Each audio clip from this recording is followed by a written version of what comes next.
Kepala Dinas Kesehatan Kota Denpasar, Lusri Armini mengatakan, sebelum adanya JKN, Puskesmas di Kota Denpasar melakukan pengadaan obat di dinas.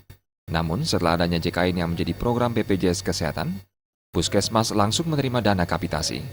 Dari dana tersebut, 60% untuk jasa pelayanan dan 40% untuk obat, alkes habis pakai, dan operasional.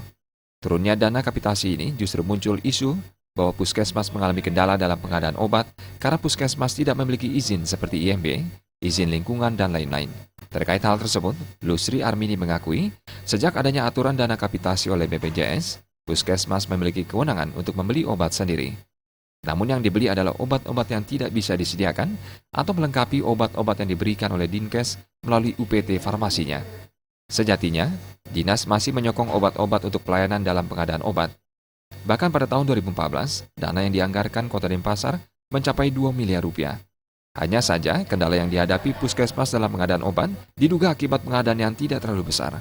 Terkait isu bahwa pengadaan obat tidak terlaksana akibat Puskesmas tidak memiliki izin, juga dibantah oleh Sri Armini.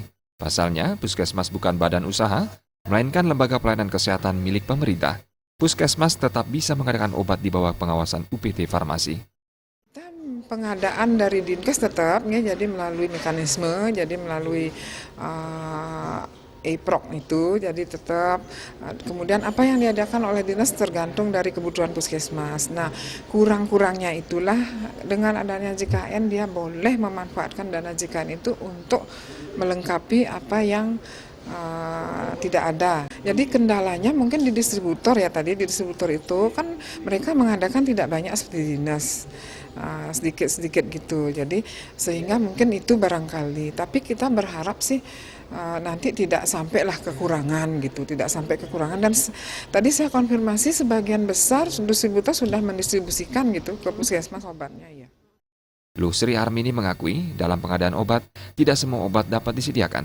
Terdapat 1 atau 2 item obat yang tidak bisa disediakan dalam beberapa hari. Namun secara umum, ketersediaan obat di Kota Denpasar saat ini masih aman. Jenny dan Saputra, Bali TV.